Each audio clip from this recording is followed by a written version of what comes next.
कि अगले दिन ही उसका उद्यापन कर लें, ऐसा समझिए। कोटा से राज जैन नमोस्तु निवेद करते हुए प्रश्न पूछ रहे हैं, आरती करने के बाद जो दीपक लेने के लिए रखा जा रहता है उससे दोबारा आरती कर सकते हैं क्या? और जो दर्शन करने आते हैं वो उस दीपक से बार बार आरती करते रहते हैं, तो वो सही है या गलत? कृपया समाधान करें। देखिए कि प्रश्न मेरे पास पहले भी आया था कि वो जो द्रव्य अपन ने चढ़ा दी है भगवान को, वो निर्माल्य हो गया है। तो मेरा प्रश्न, जिस थाली से चढ़ाते हो उसका क्या होता है? एक रखेवी लेते हो हाथ में ना आप, उदक चंदन तंदुल जलम निर्पामती स्वाहा चंद्रम निर्पामती स्वाहा, तो उस रखेवी का क्या होता है? वो निर्माल नहीं हुई, अपन ने द्रव्य चढ़ाई है। जो घृत आदि है वो निर्माल है, उसका सेवन नहीं करना, लेकिन उसका उपयोग तो करेंगे। दीपक अगर किसी एक व्यक्ति ने जला करके मंदिर में रख दिया है और आपने प्रभु की आरती की है, कोई भी बाधा नहीं है। हाँ, विशेष बात यह है जिसने रखा है 1/6 उसके पास जाएगा। मैं जब छोटा था मंदिर जाता था तो हमारे उस मंदिर में 11 वेदियाँ थी टोटल, नीचे के फ्लोर में 5 वेदियाँ थी।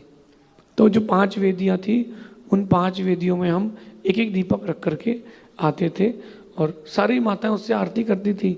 कभी हम किसी और मंदिर गए तो उस दीपक को, किसी और दीपक को उठा के भी आरती करते थे। इसमें कोई बाधा नहीं है, कोई निर्माल नहीं है। एक नहीं 100 लोग भी उससे आरती करें, इससे कोई बाधा नहीं है। वो सार्वजनिक प्रयोग के लिए चीज़ है, ऐसा समझिए।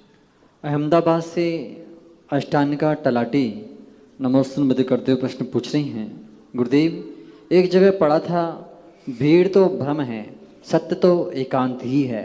गुरुजी, इसका क्या अर्थ है? कृपया समाधान करें। देखिए, जो ये बात उसके लिए है जो बहुत पॉपुलर व्यक्ति है या जिसके पास बहुत भीड़ रहती हो। तो ऐसे व्यक्तियों के लिए बात बड़ी चरितार्थ होती है, क्योंकि वो जब जो चीज़ उपलब्ध हो जाती है तो उसके बाद अकेलापन या शांति बहुत अच्छी लगती है।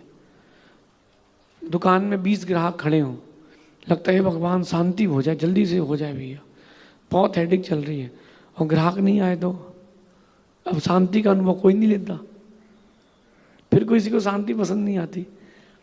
ऐसा है, भीड़ जो है वो हमेशा लेने आती, मुझसे पूछो आप, भीड़ कभी देने नहीं आती। मेरे पास भी बहुत भीड़ आती है, लेकिन भीड़ सिर्फ लेने आती है, मुझे कुछ दे के नहीं जाती। अगर मुझे कुछ चाहिए है तो वो अकेले में ही मिलता है, और वो अकेलापन मुझे खुद तक पहुंचाता है।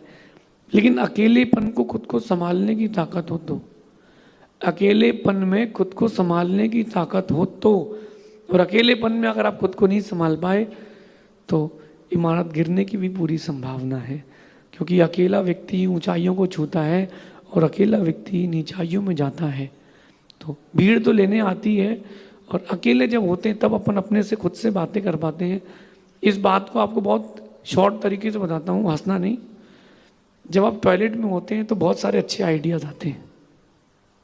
हमारे तो सारा प्रवचन ही जंगल में सेट होता है।